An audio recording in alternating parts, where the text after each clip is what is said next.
Margaret Ellison was 73 years old the morning her lawyer slid a small manila envelope across the conference table and told her, in the gentle voice people use when they are trying not to break something that is already broken, that this was everything she had left.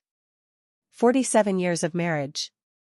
47 years of early mornings and late nights, of rising before the sun to pack her husband's lunch, of writing checks in her steady bookkeeper's hand while he slept, of standing beside him at every funeral and every christening and every holiday dinner where she was the one who remembered the salt, and the blessing, and the names of the cousins nobody else could keep straight. 47 years of a life she had believed, up until 14 months ago, was hers as much as it was his. And what remained of it, according to the state of Tennessee and the 3 attorneys her husband had quietly hired 2 years before he served her the papers, fit inside an envelope the size of a greeting card. She opened it in the parking lot because she did not want to open it in front of Howard Greer, who had done his best but whose best had not been enough against a man who had been planning his exit since their youngest grandchild was still in diapers. Inside the envelope was a single brass key, dull with age, the kind of key that had been cut by hand in a small-town hardware store sometime in the middle of the last century. It was attached to a faded paper tag, and on the tag, in handwriting Margaret did not immediately recognize, were 3 words and a date. "Keep this safe." And beneath that, in the same careful script, the date July of 1971, more than 50 years ago, long before she had ever met the man who had just emptied her life.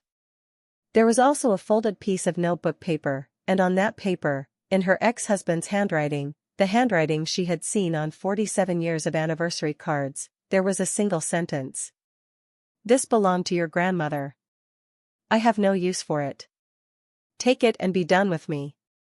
Margaret sat in the driver's seat of her 14-year-old Ford and read that sentence 3 times before she understood that it was the only apology she was ever going to receive, and that it was not really an apology at all. It was the small, deliberate cruelty of a man who wanted her to know, in the very last line he would ever write to her, that even the things she believed had been hers had only ever been his to dispose of. She drove back to the motel where she had been living for 6 weeks, a place off the interstate with a cracked swimming pool nobody used and a vending machine that had been empty of anything but licorice since she had arrived, and she sat on the edge of the thin bed and tried to understand how she had gotten here. The house in Franklin was gone, sold at a figure the court had called equitable, though the word had felt like a slap when she had heard it said aloud. The joint accounts were gone, mostly into attorneys' pockets on both sides, though hers had been a kind country lawyer named Howard who had shaken his head apologetically at every ruling, and his had been a firm in Nashville with a reception desk made of marble and 3 associates whose suits cost more than Margaret's monthly Social Security check. Her retirement, the small one she had contributed to for the 22 years she had worked part-time at the elementary school library, had survived, but only just. After the final settlement, after the legal fees, after the portion that had gone to satisfy the debts her husband had apparently been accumulating without her knowledge for the last decade of their marriage, Margaret Ellison had, in total, $411 in her checking account, a 2011 Ford Fusion with 190,000 miles on it, 3 suitcases of clothing, a photo album her daughter Rebecca had rescued from the house before the estate sale, and now, apparently, a single brass key. Rebecca was 44 years old and lived in Chicago with her husband and their 2 children, and Rebecca had made it clear, gently but unmistakably, that there was no room in her life for a mother in crisis. There had been a phone call the week before, during which Rebecca had explained, in the careful administrative voice she used at her hospital job, that everyone was stretched very thin right now, and that perhaps Margaret should consider a senior community. There were some lovely ones in Tennessee she had looked into, and really it might be a relief to have someone else handle things for a while. Margaret had said she would think about it. She had not thought about it. She had simply sat in the motel room and understood that her only child, the little girl whose hair she had braided for kindergarten, whose wedding dress she had hemmed with her own hands, did not want her. Not in any real way. Not the way that mattered. The key sat on the motel nightstand for 3 days. Margaret looked at it every time she passed. On the 4th morning, something shifted in her. It was not quite hope. It was closer to stubbornness, the particular stubbornness of a woman who had been raised on a Kentucky tobacco farm by a grandmother who believed that giving up was a kind of sin, and who had not, in 73 years, quite managed to unlearn the lesson. She picked up the key, turned it in her hand, and tried to remember what she knew about her grandmother Eulah. Eulah Mae Prentiss had died in 1978, when Margaret was 27 years old and newly married and living 3 states away. Margaret had driven home for the funeral but had been pregnant with Rebecca at the time and had been unable to stay for the reading of the will. She remembered, vaguely, her mother saying afterward that there had been some complication involving the farm, that the old home place had gone to Eulah's brother rather than to Margaret's mother, and that the matter had produced a family quarrel which had calcified, over the following decades, into a silence that nobody had been willing to break. Margaret's mother had died in 2003. Her uncle had died, she believed, sometime in the 90s. There was nobody left to ask. And yet here, in her hand, was a key that had belonged to her grandmother, a key that someone, somewhere, at some point, had placed in her husband's possession for safekeeping, and which he had evidently kept hidden from her for the entirety of their marriage. Margaret drove to the public library in Franklin that afternoon, which was something she had not done in many years, and she spent 4 hours with a reference librarian named Carla who was not in any particular hurry, and together they pieced together, from old county records and a genealogy database Margaret had not known existed, the bones of what Margaret had forgotten. Her grandmother's farm had been located in Bell County, Kentucky, on a road that had been called Hollow Creek Road in 1971 and was still called Hollow Creek Road today. The property had been 71 acres at its peak and had been reduced, through various sales and tax forfeitures across 50 years, to a remnant parcel of 6 acres containing the original farmhouse, now uninhabitable, a collapsed corn crib, and a barn. The barn, according to a 2019 county assessor's note that Carla printed out and handed to Margaret with an expression that suggested she was already invested in whatever was happening here, had been marked as sealed by order of the previous owner for more than 50 years, and had never been inspected because no living heir could be located who was willing to authorize entry. The current tax record owner of the property was listed as the estate of Clement Prentiss, Margaret's great-uncle, who had died in 1994. The estate had never been formally closed. Back taxes were owed in the amount of $2,418. Margaret asked Carla whether a person with proof of descent could claim such a property. Carla said she believed so, in cases where the estate had gone unsettled long enough, and where no other heir came forward, but that Margaret would need a lawyer, and Margaret would need to pay the back taxes, and Margaret would need to establish her claim through the county probate court, and the whole thing might take 3 or 4 months, but it was possible. It was very possible. Margaret thanked Carla and drove back to the motel and sat on the edge of the thin bed, and for the first time in 14 months, she felt something in her chest that was not grief and was not shame and was not the slow dissolving panic of a woman watching her life drain away. She felt, instead, the small quiet click of a woman deciding to move. She had $411. The taxes alone would take every cent of it and more. She sat with the math for a long time, the way she had always sat with numbers, with the careful methodical attention of a woman who had kept books for a living, and she understood that if she was going to do this, she was going to have to do it the hard way. She would have to sell the car, or she would have to borrow. Rebecca was out of the question. There was nobody else. And then, turning the key over in her hand, she thought of her younger brother Thomas, who had been estranged from the family for reasons Margaret had never fully understood, and who lived, she believed, somewhere in eastern Tennessee, and who had always, when they were children, been the one who would loan her his last quarter without making her feel small about needing it. It took her 2 days to find him. Thomas was 71, lived in a small house outside of Knoxville, had been widowed 6 years earlier, and was, when Margaret finally got him on the phone, so startled by the sound of her voice that he did not speak for almost a full minute. She told him, as simply as she could, what had happened with her husband, and what she had found in the envelope, and what she was thinking of doing. Thomas listened without interrupting. When she was finished, he said only, "How much do you need?" Margaret said she needed $3,000. Thomas said he would wire it to her the next morning, and that she did not need to pay him back, and that if she needed more, she was to call him, and that he was sorry, he was so sorry, he had let so many years go by without reaching out.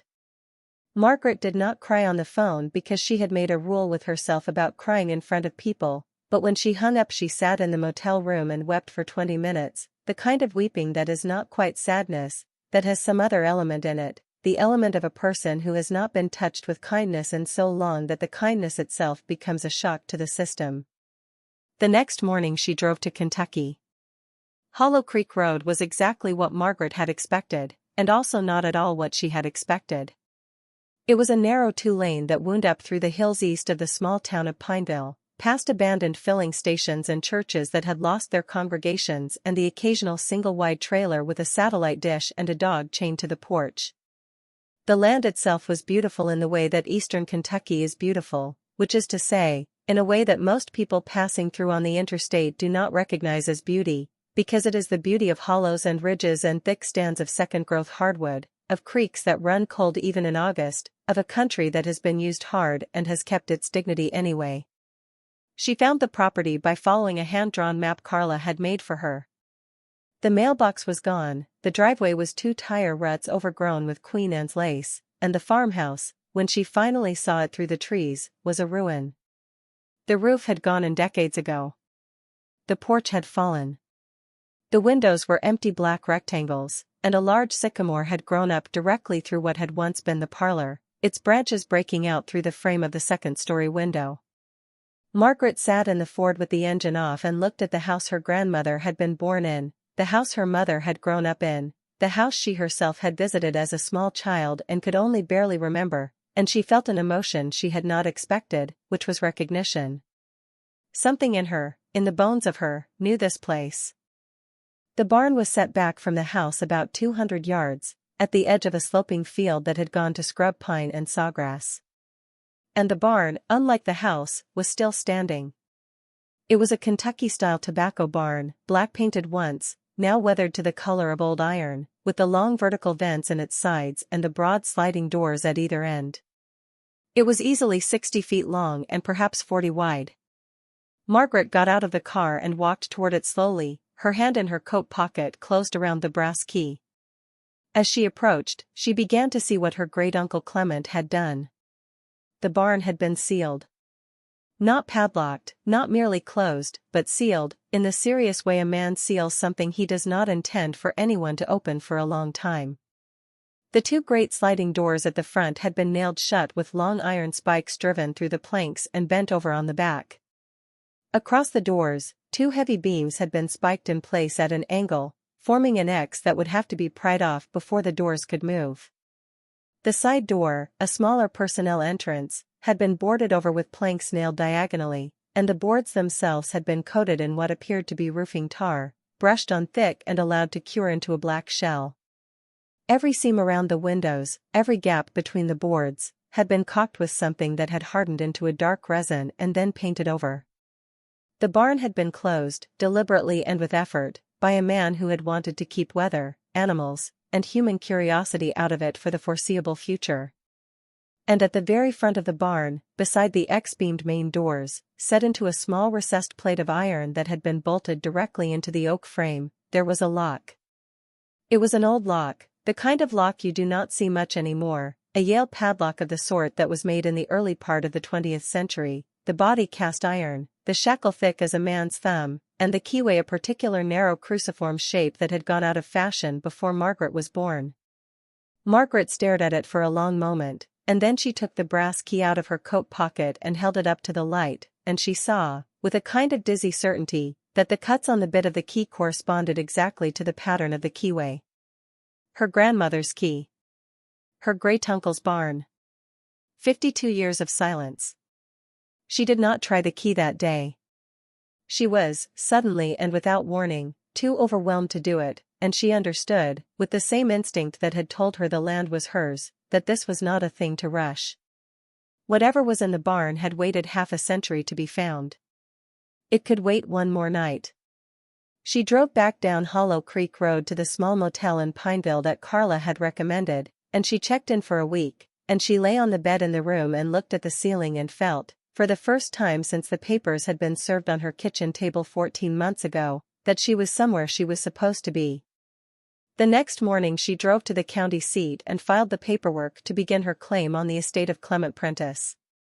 The probate clerk, a woman in her 50s named Darlene who had been born in Bell County and had never lived anywhere else, looked at Margaret's documents with a patient, unsurprised expression, as though women of a certain age showing up to claim forgotten ancestral land was not a thing she found at all unusual, and told her that yes, this could almost certainly be done, and that the back taxes could be paid that same morning, and that the probate process would take approximately 90 days. And that in the meantime Margaret was, as the only identifiable living descendant of Eulah Prentiss, entitled to occupy and maintain the property under what Darlene called a caretaker's provision, which was a piece of Kentucky common law that existed, Margaret gathered, primarily so that families did not lose old homesteads to thieves during the paperwork. Margaret paid the taxes. She left the courthouse with a receipt and a document stamped by the probate court and a small card with Darlene's direct phone number on it, and she drove back out Hollow Creek Road with the first real sense of ownership she had felt over anything in more than a year. Frank Haley was the name of the old man who lived in the nearest house, half a mile down the road from the property, and Frank Haley was the first person Margaret met in her new life as the caretaker of her grandmother's land. He was somewhere past 80, thin as a rail fence, and he came walking up the driveway the afternoon of Margaret's second day, carrying a shotgun broken open over his forearm in the unthreatening way of a country man who has seen a strange car and wants to know whose it is before he puts the gun away. When Margaret told him who she was and whose granddaughter she was, Frank Haley's entire face changed. He said, "Eulah Prentiss's girl," and when Margaret said yes, her daughter's daughter, he stood there in the driveway and stared at her as though she had walked out of a photograph. He said, "I knew your grandmother.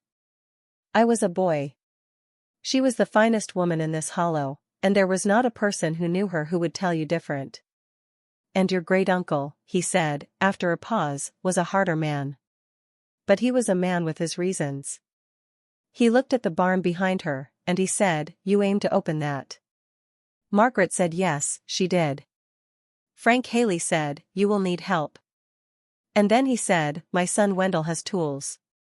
And then he said, "Welcome home," and he walked back down the driveway with the shotgun still broken over his arm, and Margaret stood in the driveway of the farm that had been her grandmother's and watched him go, and she understood, with the clarity that sometimes arrives in the middle of a plain afternoon, that she was no longer alone in the world. That evening, back at the motel, she took the brass key out of her coat pocket and laid it on the bedside table, and she sat for a long time and thought about her ex-husband, about the three-attorney firm in Nashville, about the conference room where they had called her, to her face, a woman who had contributed nothing of material value to the marriage. She thought about Rebecca's careful administrative voice on the phone. She thought about the word equitable. She thought about the tag on the key, in handwriting that she now recognized, having seen it in a county record that afternoon, as the hand of her great-uncle Clement himself. "Keep this safe." A sentence written to a woman who had not yet been born when the key was cut, by a man who had sealed a barn for 50 years and trusted, against every evidence to the contrary, that someone in his bloodline would one day come back to it. Margaret Ellison, 73 years old, with 3,000 borrowed dollars and a key older than her marriage, closed her hand around the brass and felt the weight of it, and she knew, with the quiet certainty her grandmother had raised into her like bone, that on the other side of those sealed doors was the thing her ex-husband had handed her in order to be rid of her, not understanding, because he had never really understood her at all, that he had just handed her the one thing he could not take back. Wendell Haley was 56 years old and had inherited from his father exactly the kind of face that country living produces over 3 generations, weathered and patient and slow to give anything away. He arrived at the farm on the morning of Margaret's 4th day, driving a pickup truck older than most of his tools and carrying a heavy canvas bag of pry bars, crowbars, nail pullers, and a cordless reciprocating saw that had clearly seen more work than rest. He parked in the driveway, got out, looked at the barn for a long time without speaking, looked at Margaret, looked at the barn again, and then said, in a voice that was the auditory equivalent of his father's face, "Daddy says you're Eulah Prentiss's granddaughter." I said yes. Wendell nodded once, and then he said, "Clement Prentiss sealed this barn in '72. I was 3 years old. My father helped him do it. I figure I ought to help you undo it." He did not ask what she expected to find. He did not ask why she wanted it opened. He simply unloaded his tools onto an old door he had laid across 2 sawhorses as a makeshift workbench, and he went to work. It took them the better part of 2 days. Wendell worked with the measured efficiency of a man who had spent his life doing physical labor and had no interest in hurting himself by doing it badly. He began with the X-beams across the main doors, prying them loose one spike at a time, setting each nail aside in a coffee can because, as he said, old hand-forged iron was worth keeping. The beams came down on the afternoon of the first day. Margaret helped where she could, holding a bar steady, fetching water from the ice chest Wendell had brought, standing back when he asked her to stand back. She was 73 years old and she had never done physical work of this kind in her life, but she found herself, to her own surprise, grateful for it, for the burn of it in her shoulders, for the way it quieted the chattering noise in her head. She had spent 14 months being a woman who had been done things to. It was a particular pleasure to be, instead, a woman who was doing something. On the second morning Wendell attacked the nailed-over personnel door with the reciprocating saw, cutting through the tar-coated planks one at a time, peeling them back like the petals of some black malignant flower. The roofing tar was still sticky underneath, 52 years on, and the air around the door filled with the sharp medicinal smell of it. When the last plank came off and the door frame itself was exposed, Wendell stood back and shook his head slowly. "That," he said, "is a serious piece of ceiling work. Somebody did not want anyone coming in here." The door itself, behind the planks, was an ordinary oak plank door with a simple iron latch, but the latch had been soldered, physically soldered, with a bead of lead running the length of it where it met the strike plate. Wendell had not brought a torch. They would have to wait. Frank Haley came up the driveway at lunchtime with a basket of sandwiches his wife Ruby had packed, ham and butter on thick slices of bread she had baked that morning, and a thermos of coffee, and the 3 of them sat on the tailgate of Wendell's truck and ate, and Frank Haley told Margaret, without her having to ask, everything he remembered about her great-uncle Clement. Clement Prentiss, Frank said, had been a quiet man, a serious man, the kind who went to church every Sunday and spoke to almost nobody when he got there. He had taken over the farm from his father in 1954 and had worked it until his back gave out in the mid-60s. He had never married. He had lived in the farmhouse with his mother until her death and then alone for the rest of his life. He had been, for the last 20 years of his life, the last Prentiss in Bell County, after Margaret's mother had moved to Tennessee and the cousins had scattered. And in the summer of 1971, Frank said, Clement had spent a great deal of time at the barn. Going in and out. Loading things, unloading things. Pulling down the shades he had put up over the windows. Nobody in the hollow had thought much about it at the time, because Clement was known to be private. Then one day in the spring of 1972, Frank said, Clement had walked down the road and asked Frank's father for help sealing the barn. They had worked on it for 3 days. Frank had been 11 years old. He had helped hold the planks while his father drove the nails. Margaret asked, what was he sealing up? Frank Haley looked at her with the particular gentleness of an old man who was about to say something he had been carrying for a long time. He said, Clement never told us, ma'am. He said only that it was for the family. That he was keeping it for the family. That he had had words with your mother about the inheritance, and that there would be no more words, and that the barn would stay closed until the right person came to open it. And then he said something I never forgot. He said, the key will find its way. It may take 50 years but it will find its way. And Frank Haley looked down Hollow Creek Road in the direction Margaret had come from, and then at Margaret, and he did not have to say anything else. By the end of the second day they had the personnel door soldered open, Wendell having driven back into Pineville that morning to borrow a propane torch from his cousin. The bead of lead had come loose in a long gray ribbon. Wendell had oiled the old hinges and worked the door back and forth until it moved.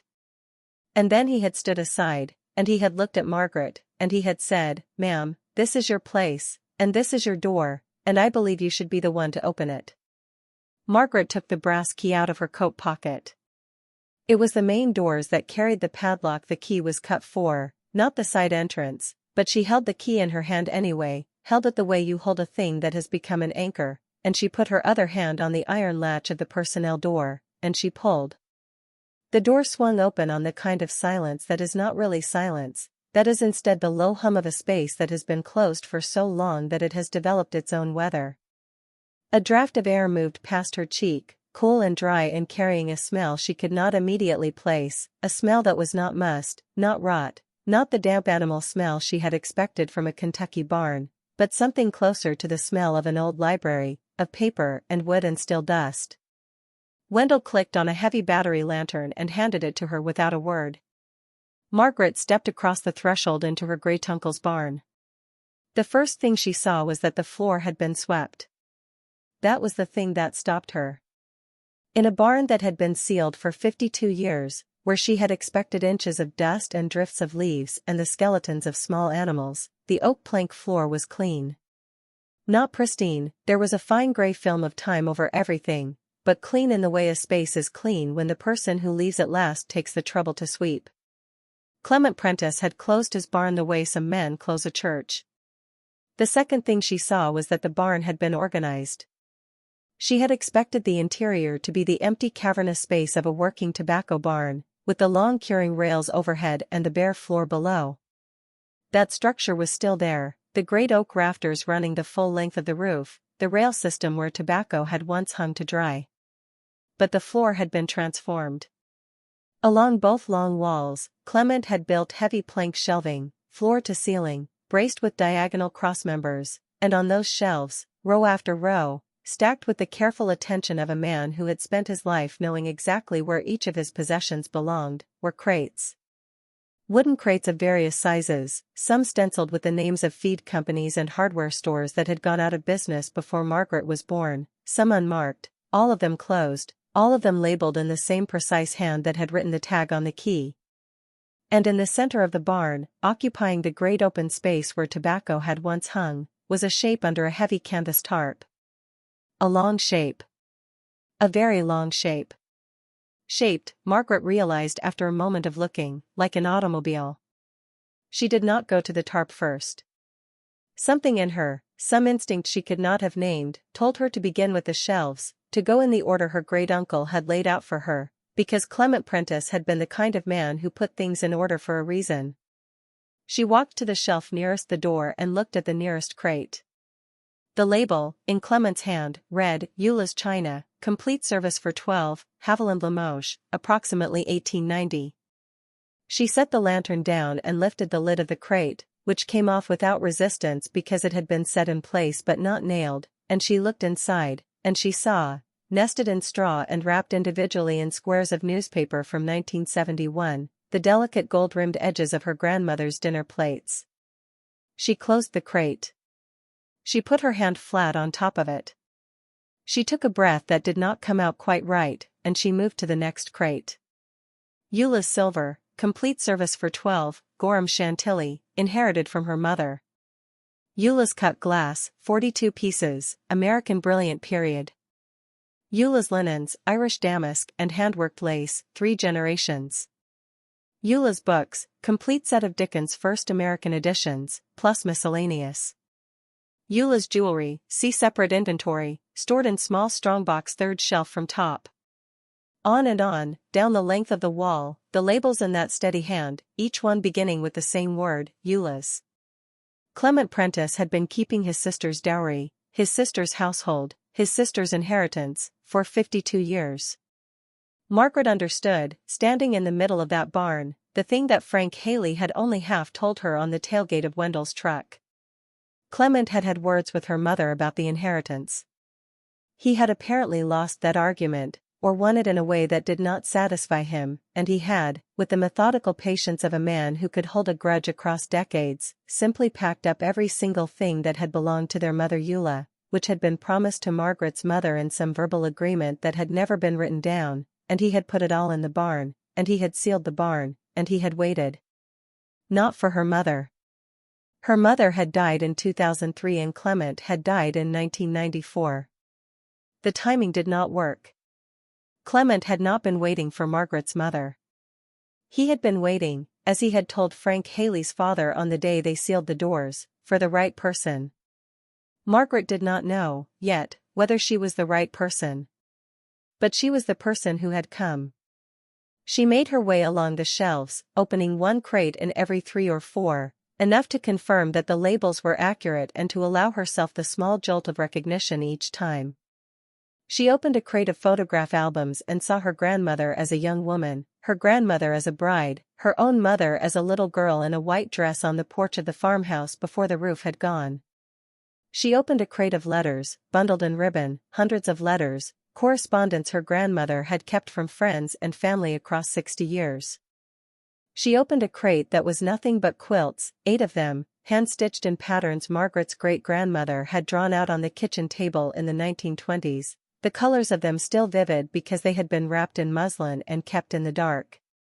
Every crate was a room in a house that had been dead for half a century. And Clement Prentiss, who had been a hard man, who had sealed his sister's daughter out of the family home in a quarrel Margaret would now never fully understand, had preserved every atom of it.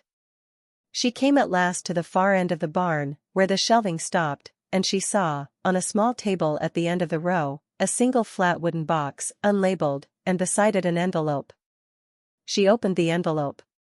The letter inside was written on heavy cream paper that had yellowed only slightly at the edges, and it was dated April of 1972, and it was addressed, in the handwriting she now knew like her own name, to whichever one of my sister's descendants finds this barn. She read it standing up, because she could not have sat down if she had tried. Clement Prentiss had written the letter in the careful formal English of a man who had learned to write from the King James Bible and the Farmer's Almanac and not very much else. He said that he did not hold with the way the family had handled the business of their mother's estate in 1971, that his sister's daughter, meaning Margaret's mother, had taken the farmhouse and the money and had left him with nothing but a pile of what she called old junk, meaning everything Eulah had valued most, and that rather than argue about it further, he had taken her at her word. He had kept the junk. He had kept all of it. He had added to it, over the years, everything else of Eulah's he could find, and some things of his own that he wanted kept with hers. He did not expect his sister's daughter to come for any of it, because she had shown what she thought of it. But he believed, he wrote, that a time might come when somebody in the line would need what Eulah had left, and on that day he wanted them to have it, not in pieces, but whole, the way Eulah had kept it. He had sealed the barn to keep it whole. And then, in the last paragraph, Clement Prentiss wrote a sentence that Margaret read 3 times. There is also in the center of the barn, under the canvas, something of my father's that has never been appraised and that I have reason to believe is of considerable worth. I will not describe it in this letter because I do not know who will read it, and there are people in this country who would break a lock for the right price. But whoever you are, if you have the key and you have the patience to read this far, you have earned the right to look under the canvas. Look carefully. Do not be hasty. And when you understand what is there, do what you believe your grandmother Eulah would have done with it. Margaret folded the letter. She put it in the inner pocket of her coat where the key had been, and she walked, lantern in hand, to the center of the barn. The canvas was heavy, an oiled tarpaulin of the sort that had not been made in many decades, edges grommed with brass. It had been tucked in carefully along the bottom, weighted at intervals with stones Clement had apparently selected for the purpose. Wendell, who had been waiting by the door throughout, came forward now without being asked and helped her lift the first corner. They folded the tarp back from the front of whatever lay beneath, and Margaret, 73 years old, steady in her bones from a lifetime of not being easily surprised, made a sound she did not recognize as her own voice. It was a car. She had understood, from the shape, that it was a car. What she had not understood was what kind. The vehicle beneath the tarp was long, low, painted a dark blue that had somehow been protected across the decades from any significant fading, and the radiator grille, rising from the front of it like the prow of a small ship, carried 2 unmistakable interlocking letters. A Rolls-Royce. A Rolls-Royce built, by the look of the coachwork, sometime in the early 1930s. The bodywork was immaculate. The chrome was dulled by the air of half a century but was unpitted.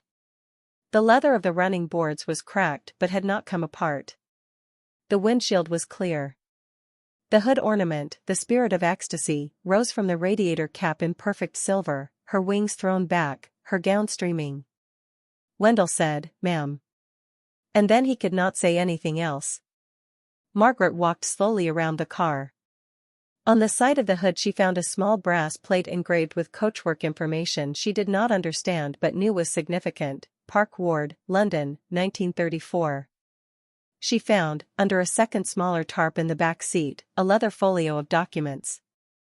She opened it with hands that had begun to shake in a way she could not fully control, and inside was a complete provenance, hand-signed bills of sale, a letter from the original English owner who had imported the car to America in 1935, a maintenance log kept in her grandfather's handwriting, because yes, of course, it had been her grandfather's car. Her grandfather Jacob Prentiss, who had owned a coal concern in the teens and 20s and had sold it at exactly the right moment and had purchased, in the spring of 1935, a motor car that was, according to the documents in her hand, one of only a small number of its exact specification ever produced, and which had been kept, driven fewer than 11,000 miles total, garaged in that barn on Hollow Creek Road since 1948. Clement Prentiss had sealed a barn around his father's car and his mother's life, and he had waited. Margaret put her hand on the long curved fender of the Rolls-Royce and stood for a long time without speaking. Wendell stood beside her, lantern in hand, and did not speak either. Outside, beyond the open personnel door, the late afternoon light was beginning to slant across the Kentucky hills, and a breeze was moving through the stand of hemlocks behind the barn, and somewhere down the hollow a dog was barking at a tractor. Margaret thought about the conference room in Nashville where her ex-husband's attorneys had slid papers across a table and called her a woman of no material contribution. She thought about the $411 in her checking account 3 weeks ago. She thought about her daughter Rebecca, who had suggested a senior community. She thought about the tag on the key, "Keep this safe," written in 1971 by a man who had been dead for 30 years, and handed to her, finally, by a husband who had thought he was being cruel. She did not cry. That would come later, alone, in the motel room in Pinedale. What she did, standing in that barn, was something quieter and more dangerous. She began, for the first time since the papers had been served, to plan. Not to survive. Not to get through.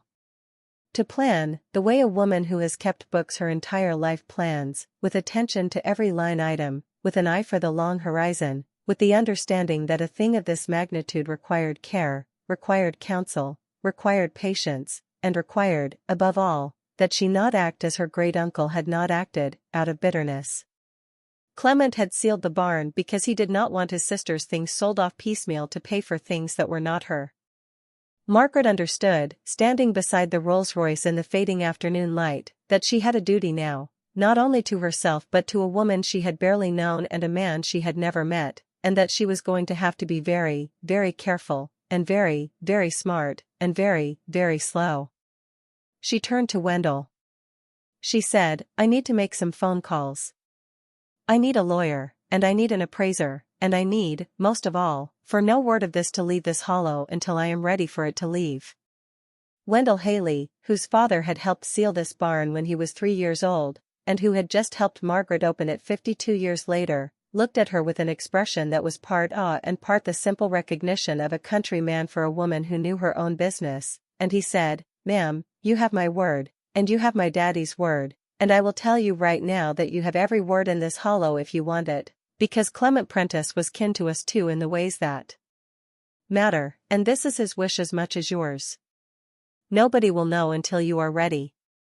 Margaret nodded. She took one last long look at the car, at the shelves, at the barn that had kept a family's life safe through 5 decades of silence. She stepped out into the evening, and Wendell closed the door behind her, and they stood together in the driveway, and Margaret felt, for the first time in 14 months, like a woman with a future. That night at the motel she took out a yellow legal pad Darlene at the courthouse had given her, and she sat at the small table by the window, and she began to write a list. It was a long list. At the top of the list, in her steady bookkeeper's hand, she wrote one word, counsel. And beneath it she wrote, in a hand that was beginning to feel like her own again for the first time in a very long time, the names of the people she was going to need. Because Margaret Ellison, 73 years old, with a brass key in her coat pocket and a Rolls-Royce in her barn and a history she was only just beginning to understand, had gone from being a woman with nothing to a woman with something, and she knew, because she had always known, that a woman with something had to be far more careful than a woman with nothing had ever needed to be.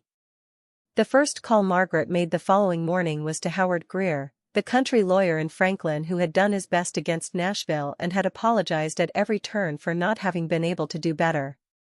She reached him at his small office above a dry cleaner's where he had practiced for 31 years, and she told him, without preamble, that she had found something on her grandmother's property in Kentucky and that she needed his help to handle it properly.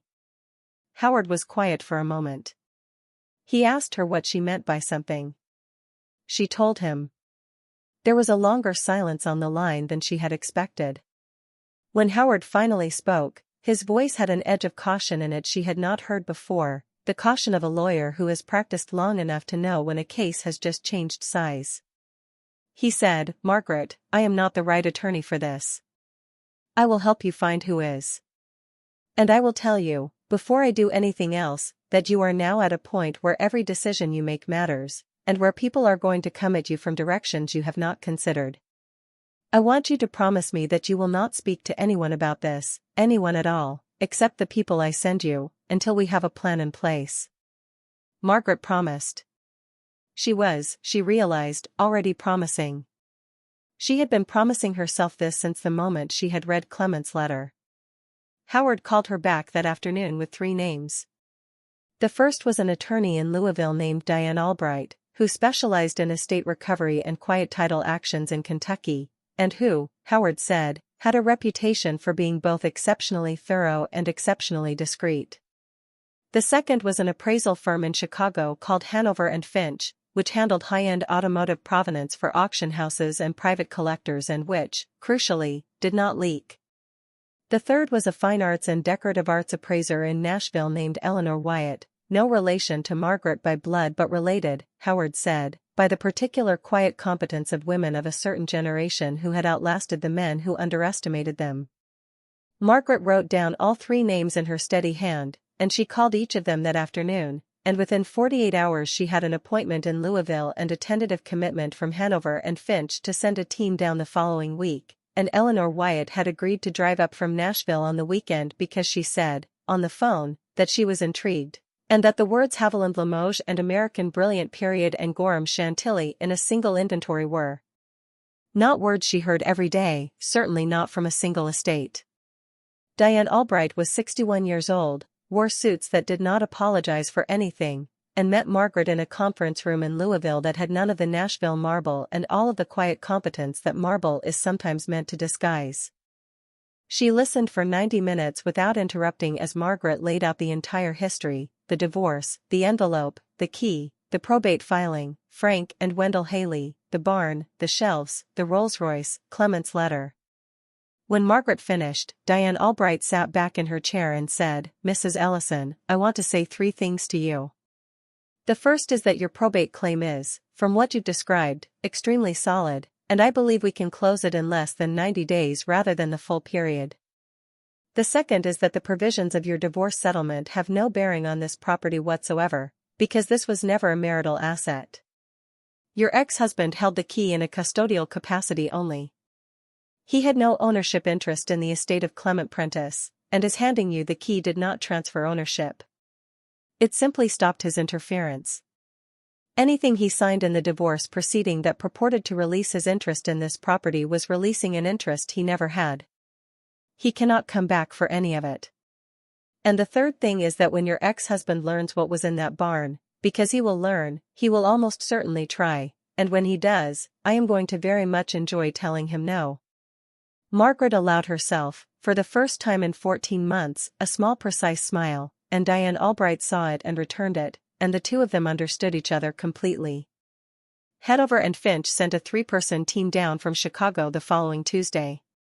The lead appraiser was a man in his early 50s named Robert Linwood, who had the quiet courteous manner of a person who spent his working life in the presence of objects far more valuable than the people who owned them, and who was not therefore in the habit of being impressed by owners. He walked into the barn with a clipboard and a pair of cotton gloves and a small flashlight, and he walked around the Rolls-Royce once, slowly, and then he stopped, and he looked at the hood ornament, and he looked at the coachwork plate, and he looked at Margaret, and he said, "Ma'am, with your permission, I would like to sit down." Margaret offered him the folding chair she had brought in from the driveway. He sat. He said, "I had been in this business for 28 years. I was sent here this morning with instructions to quietly verify a claim that was, frankly, unlikely. The description I was given was, I will say, modest compared to what I am looking at." He paused. "This vehicle is a Rolls-Royce Phantom II Continental, coachwork by Park Ward, 1934. The records in the folio you have shown me, and the engine number visible on the frame, and the coach builder's plate, all correspond to a specific car that is listed in the Rolls-Royce registry as having been exported to the United States in 1935 and as having subsequently disappeared from the records sometime around 1949. He paused again. "The Rolls-Royce Enthusiasts Club has a list, Mrs. Ellison, of cars of this vintage and specification that are known to exist and a list of cars that have vanished. Your car has been on the vanished list for 75 years. Margaret said, "What does that mean for its value?" Robert Linwood said, "Mrs. Ellison, I am going to give you a range, and I am going to ask you to understand that this range is preliminary, that the true figure will depend on a full mechanical inspection and a full cosmetic inspection and the interest of 2 or 3 specific collectors whose names I will share with you in due course. But in the preliminary range, based on the condition I can see, and the provenance you have documented, and the fact of the rediscovery, a car like this at auction, properly restored or properly conserved, would realize between $1.8 and $2.6 million. Margaret did not say anything for a long moment. Robert Linwood waited. He was, she understood, accustomed to waiting while owners absorbed numbers. When she could speak, she said, "What would you recommend I do with it?" He said, "That is a much longer conversation. But the short answer is that I would not restore it. The short answer is that you have one of the very few surviving examples of this model in its original untouched state, and that originality, for serious collectors, is worth more than restoration. I would conserve it, not restore it. I would have it appraised formally, documented formally, and placed with a specialist auction house, probably in the spring of next year, so that there is time to build awareness in the collector community. I would expect, in that scenario, that the final figure will be at the upper end of the range I gave you, possibly higher." Margaret said, "Thank you." She said it the way her grandmother had taught her to say it, with her full attention, looking Robert Linwood in the eye. He nodded once, and he said, "Mrs. Ellison, it has been a privilege to see this car. Whatever you decide, please know that." Eleanor Wyatt arrived on Saturday. She was 68 years old, silver-haired, wore a pair of reading glasses on a chain around her neck, and spent 4 straight hours on the shelves of the barn with a magnifying loupe and a notebook and a small digital scale before she sat down with Margaret at a card table Wendell had set up in the driveway and went through her findings piece by piece. The Haviland Limoges service, she said, complete for 12 with no losses, was a rare early pattern with hand-painted floral centers that the factory had produced for a single season in the late 1880s and that brought premium prices in the current market, particularly given that the newspaper wrapping had preserved the gilt edges without wear. The Gorham Chantilly silver service, she said, was worth a substantial sum simply in weight of silver, but the particular pattern and the age and the complete condition, including the serving pieces, easily tripled the raw value. The cut glass was American Brilliant Period, signed pieces by Hawkes and Tuthill, in a condition that would make a museum curator weep. The quilts were museum quality, 8 of them, 2 of which Eleanor said she believed had been made by a specific Appalachian quilter whose work was collected by the Kentucky Historical Society, and which alone might bring $40,000 or $50,000. The books, the Dickens first editions, complete and in the original publisher's cloth, were worth, Eleanor said, probably $200,000 on the low end. And the jewelry, Eleanor said, removing her reading glasses and setting them down on the card table with a small deliberate motion, was the part that she wanted to be very careful about. She had found, in the small strongbox Clement's inventory had described, a collection of pieces that included what appeared to be an original Edwardian diamond and platinum tiara, intact, and a series of pieces by American and French makers that she would need to authenticate with a colleague in New York before she was comfortable putting a number on them, but which, Eleanor said, were in the range of serious. Margaret asked what serious meant. Eleanor Wyatt, who had been doing this work for 40 years and who did not use words carelessly, said, "Mrs. Ellison, I believe the jewelry alone, once authenticated, will be worth somewhere between $400,000 and $1.1 million, depending on whether the tiara is what I think it is." She paused. "Your grandmother had very fine taste." Margaret said, "She came from a family that had done well in coal in the early part of the century." Eleanor Wyatt said, "Yes, that explains it, and that is exactly the kind of provenance that doubles the price." Margaret wrote the figures down in her yellow legal pad. She wrote them down twice, because she was not entirely sure she had written them correctly the first time. When she was finished, she sat for a long moment with the pad in her lap, and she added up, in her steady bookkeeper's hand, the estimates. The shelves, together, came to somewhere between $900,000 and $1.7 million. The car came to somewhere between $1.8 and $2.6 million. The total, conservatively, was $2.7 million. The total, if things went as the appraisers hoped, was over $4 million. Margaret Ellison, who 3 weeks earlier had had $411 in her checking account, sat in the driveway of her grandmother's farm on Hollow Creek Road and understood that her life had changed. It took another 8 weeks to move through the necessary formal steps. The probate court, under Diane Albright's careful hand, confirmed Margaret's claim as the sole surviving descendant of Eulah Prentiss and issued clear title to the property and all its contents. The Hanover and Finch team returned for a full mechanical and cosmetic assessment of the Rolls-Royce and began quietly placing word with 3 serious collectors. Eleanor Wyatt authenticated the tiara, which turned out to be by Cartier Paris and which turned out to be, Eleanor said, the kind of piece that museums bid against private collectors for, and the jewelry estimate rose accordingly. Margaret moved out of the motel in Pineville and into a small furnished cottage she rented from a widow in town at a rate so modest it made her feel embarrassed, though the widow, whose name was Ida, seemed genuinely glad for the company and for the 3 times weekly lunches Margaret began sharing with her. Margaret took Thomas's $3,000 and wired $4,000 back to him, and Thomas, her younger brother who had been estranged from the family for reasons Margaret was only just now beginning to understand, drove up from Knoxville the following weekend, and the 2 of them sat on Ida's front porch and talked for 6 hours and filled in, slowly and with many pauses, all the years they had been apart. Thomas wept when Margaret told him about the barn. Margaret did not weep, because she had rules, but she held her brother's hand, and it was close enough. The news reached her ex-husband the way news of that magnitude always reaches people.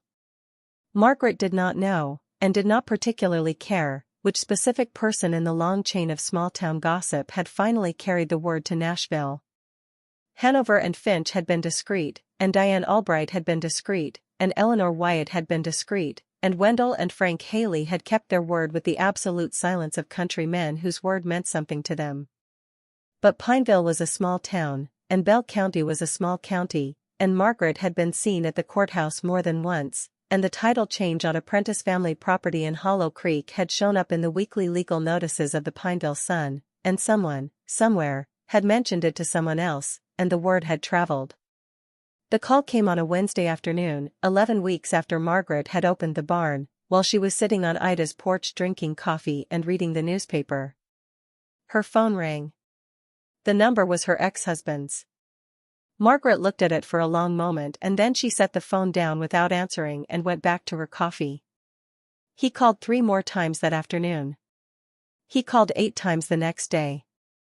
On the 3rd day he left a voicemail. Margaret listened to it exactly once. His voice on the recording was careful, measured, the voice he used when he was trying to talk someone into something, the voice she had heard across 47 years of their marriage and had never, until this moment, recognized for what it was. He said, "Margaret, I have heard some things, and I want to talk. I think there has been a misunderstanding about what I sent you. I was not in my right mind during the settlement." "I was," he said, "poorly advised." He said, "I am prepared to be reasonable." He said, "We were married for a very long time, Margaret, and I would like to find a way to handle this in a manner that honors that." Margaret deleted the voicemail without replaying it. She called Diane Albright and played the log of calls for her. Diane Albright said, "I will handle this. Send me his attorney's contact information." Diane Albright's letter arrived on her ex-husband's desk the following Monday. It was a single page. It stated, in the precise formal language of a Kentucky quiet title attorney who had done her homework, that Mr. Ellison had no legal interest in the estate of Clement Prentiss of Bell County, Kentucky, that his handing of the key to Mrs. Ellison had constituted the voluntary return of a custodial item, that any claim he might attempt to assert in connection with the property or its contents would be met with an immediate motion for sanctions on the grounds of bad faith, and that all further communication from Mr. Ellison to Mrs. Ellison of any kind would be treated as harassment and responded to accordingly. The letter closed with a single line, which Diane Albright had written herself, and which she read to Margaret over the phone before mailing it, asking permission to include it. The line read, "Mrs. Ellison has asked me to convey that she considers the matter of your marriage and your attempts to contact her to be closed, and that she wishes you precisely the future you have built for yourself." Margaret gave her permission. Diane Albright sent the letter. Margaret's ex-husband did not call again. The call that mattered more, the one Margaret had been dreading in a different and more private way, came from her daughter Rebecca. Rebecca called on a Sunday afternoon. Margaret was in the cottage in Pineville, packing a box of her grandmother's letters to take to the archive at the University of Kentucky, which had expressed a serious interest in the correspondence for its Appalachian Women's History collection. The phone rang. Rebecca's name appeared on the screen. Margaret sat down at the kitchen table and answered. Rebecca's voice was bright in a way that was entirely new. "Mom," Rebecca said. "I have been thinking about you. I have been feeling just awful about how things have been between us. I was wondering if you might want to come up and visit. The kids have been asking about you." Margaret listened. She did not interrupt. Rebecca spoke for almost 8 minutes, a careful monologue in which she mentioned, in passing, that a friend of her husband's had mentioned something about a property in Kentucky, and wasn't that interesting, and Rebecca had not realized her mother had family down there, and really they should catch up properly, and perhaps Margaret might want to come to Chicago for Thanksgiving, and the kids would love to see her, and also, Rebecca said, her voice shifting down into a softer register, she had been thinking about the future, and about how important it was for families to stay close, particularly as parents got older, and she wanted Margaret to know that she and David had been talking, and that there was room for Margaret, real room, if Margaret ever wanted to come live near them, because family was family, at the end of the day. Margaret allowed the silence to run for a moment after Rebecca finished. Then she said, "Rebecca, I appreciate the call. I want to tell you a few things, and I want to ask you to listen to them without interrupting, the way I just listened to you." Rebecca said, "Of course, Mom." Margaret said, 14 months ago your father served me with divorce papers. For the 5 months following that, while I was trying to understand how to stay alive, I called you 11 times. You returned 3 of those calls. On each of those 3 calls you told me, in one way or another, that you did not have time. 6 months ago, when the settlement was finalized, I called you to tell you I had almost no money and nowhere to go. You told me I should consider a senior community. You used the word lovely. 3 weeks ago, when I called to tell you I had filed to claim my grandmother's land, you asked me whether I was sure I was thinking clearly. Today you are calling to invite me to Chicago. Rebecca was quiet on the other end of the line. Margaret continued. Rebecca, I love you. I have loved you every day of your life, and I will love you every day of the rest of mine. But I am going to be honest with you about something. I am not angry. I want you to hear that. I am not angry. I am simply very clear. You did not want me in your life when you believed I had nothing, and I understand why, because you are busy, and because caring for a parent is a great deal of work, and because I raised you in a culture that does not require children to do it. I do not blame you. But you do not, I think, get to change your mind now because your circumstances have changed, and I do not think it would be good for either of us to pretend that is what is happening. I would like for us to have a relationship. I would like very much for that relationship to include the children. But I would like it to be honest, and I would like it to be built slowly, and I would like, most of all, for it not to involve any conversation about my finances for a very long time, if ever. Do you understand what I am saying to you? Rebecca was crying now, softly, on the other end of the line. She said, "Yes, Mom. I understand." Margaret said, "Good. Then I will call you next Sunday, and we will talk about ordinary things. I will not be coming to Chicago for Thanksgiving, because I will be here in Kentucky with your Uncle Thomas and the Haleys and a few other people who have been kind to me. But I would like you to bring the children down next summer, if you are willing, and I would like them to meet this country, because it is where they come from on my side, and they should know that." Rebecca said, "I would like that, Mom. I would like that very much." Margaret said, "Good. I will talk to you Sunday." And she ended the call, and she sat at the kitchen table in the cottage in Pineville, and she looked out the window at the low gray November sky over the Kentucky hills, and she felt, for the first time in a very long time, that she had said exactly what she had needed to say, and that she had said it without cruelty, and that she had said it without apology, and that she was going to be all right. She did not sell the Rolls-Royce at auction. She had, after a great deal of thought and several long conversations with Robert Linwood, arrived at a different plan. The car had been in the Prentiss family for 90 years. It had been her grandfather's pride. It had been her great-uncle's trust. It felt wrong to her, in a way she could not entirely articulate, to put it on the block in a New York auction room and watch it go to whichever anonymous collector wrote the largest check. Instead, through Robert Linwood, she made contact with the Collier family in Florida, whose private automotive museum, the Revs Institute, housed one of the finest collections of preservation-grade European cars in the world, and whose founder had made a career of arguing, against the tide of the collector market, that original unrestored cars told a story that restored cars could not. Margaret and Miles Collier spoke on the phone for 90 minutes. She told him the whole story, the barn, the key, her grandfather, her great-uncle, the 52 years of silence. Miles Collier listened in the way people listen when they are hearing something they will remember for a long time. At the end of the call, he said, "Mrs. Ellison, I would like to acquire this car, and I would like to acquire it in a way that honors the story. I will pay you the fair upper end of the private market valuation. I will keep the car in the condition you found it. I will display it, if you agree, with a full written history of the Prentiss family, your grandfather, your grandmother, your great-uncle, and you." Margaret agreed. The sale closed 6 weeks later. The figure, after taxes and fees and Diane Albright's costs, left Margaret with $2.1 million from the car alone. The jewelry, through a quiet placement Eleanor Wyatt arranged with 2 museums and 1 private collector, brought another $880,000.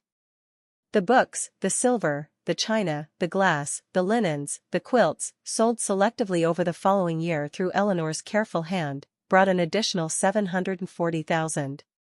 Margaret kept, because she wanted to and because she could afford to, every letter her grandmother had written, every photograph, 2 of the quilts, the smallest of the Haviland serving platters, and a single string of pearls that had been her grandmother's and that Eleanor Wyatt said were not particularly valuable but which Margaret did not care about the value of.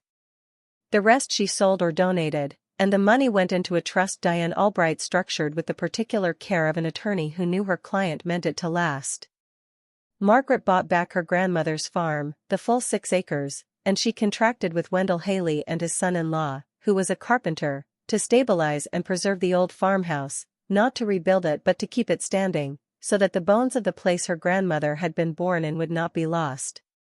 She had Wendell add a wing to the restored barn, because the barn itself she wanted to keep as it was, sealed history and all, but the wing she turned into a small research library, open by appointment to any scholar of Appalachian history, and she donated her grandmother's letters and photographs to the University of Kentucky's archive, with a provision that made them permanently available, and she funded, through a small endowment, 2 scholarships at the community college in Pineville, one for a woman over the age of 60 returning to school, and one for a young person from Bell County studying Appalachian history.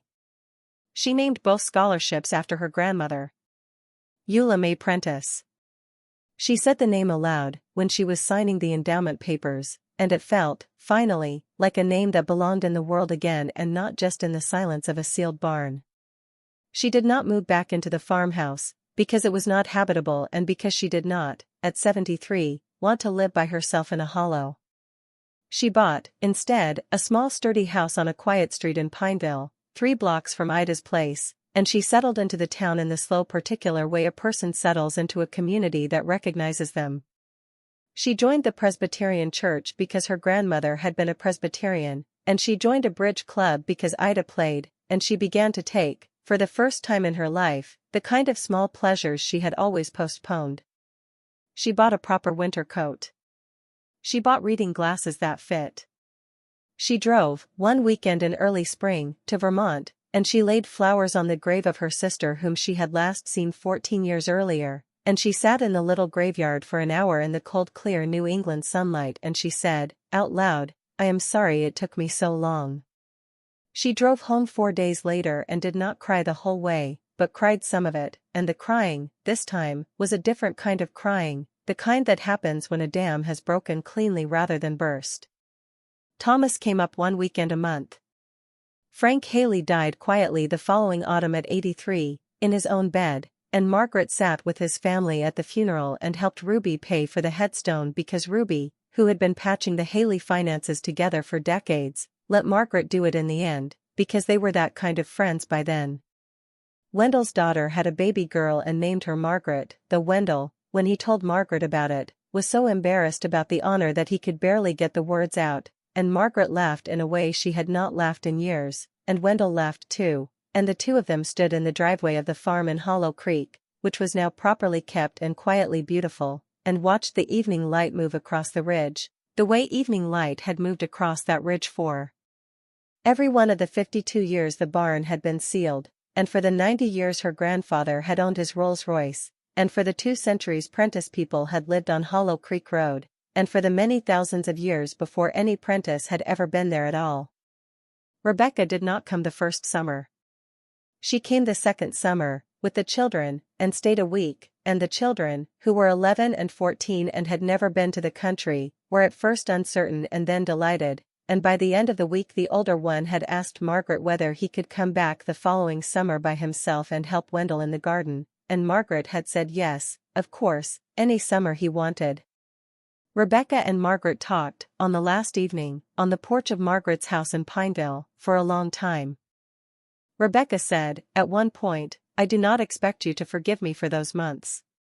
Margaret said, Rebecca, I already have. Forgiving you was not the hard part. The hard part was being honest with you, and I have done that, and I would like us to go forward from here. Rebecca cried a little. Margaret did not. They were all right, in the end, not perfectly, not entirely, but in the way that mothers and daughters are all right when they have agreed to be honest with each other and to take things as they come. It was enough. It was more than enough. The barn itself, after all the contents had been catalogued and sold or donated or kept, Margaret left open. She had Wendell install a proper door, hinged and latched but not locked, and she had him build a small plaque from oak milled out of a fallen tree on the property, and on the plaque, in letters carved by a craftsman in Pineville, were the words she had chosen. This barn was sealed in the spring of 1972 by Clement Prentiss, who believed that what his family valued should not be lost in a quarrel. It was opened in the autumn of the next century by his great-niece, who believed the same. Beneath the inscription was the date the barn had been opened, and beneath that, in smaller letters, the 3 words that had been written on the paper tag attached to the brass key. Keep this safe. Margaret had understood, eventually, that the instruction had not been meant only for the key. It had been meant for everything. For the china and the silver and the letters and the quilts and the car and the land and the name and the story. For the thing a family leaves behind when it has been quiet long enough. Keep this safe. Her great-uncle had trusted, against every evidence of his own experience with family, that someone would. She stood, on a bright morning in early May, in front of the barn she had opened, and she put her hand on the oak door Wendell had hung, and she felt the weight of 52 years of silence settle into its proper place behind her, neither burden nor triumph, simply history, properly held. She was 74 now. She had lived, in this new chapter, almost exactly 1 year. It had been the hardest and the finest year of her life. She thought, as she had thought many times over that year, of the conference room in Nashville, and of the 3 attorneys, and of the manila envelope her own attorney had slid across the table, and of the brass key inside it, and of the single handwritten sentence her ex-husband had sent with it. "Take it and be done with me." She had done so. She had done exactly so. And if her ex-husband had known, as he wrote that sentence, what he was handing her, he would not have handed it, but he had not known, because in 47 years of marriage he had never once thought to ask what was behind any of the doors she had carried the keys to, and by the time he thought to wonder it was far too late, and the door was already open, and she was already on the other side of it, and she was never coming back. A hawk turned once, slow, over the ridge behind the barn. Margaret watched it go. Then she closed the barn door behind her, not sealed, never sealed again, and she walked down the driveway to her car, and she drove back into Pineville to meet Ida for lunch, because it was Thursday, and on Thursdays they ate together, and that, she had come to understand, was also a kind of keeping safe. Thank you so much for staying until the very end. Stories like this one remind us that the most important doors haven't been opened yet.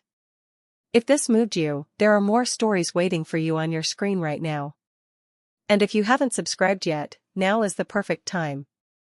I don't want you to miss what's coming. See you in the next story.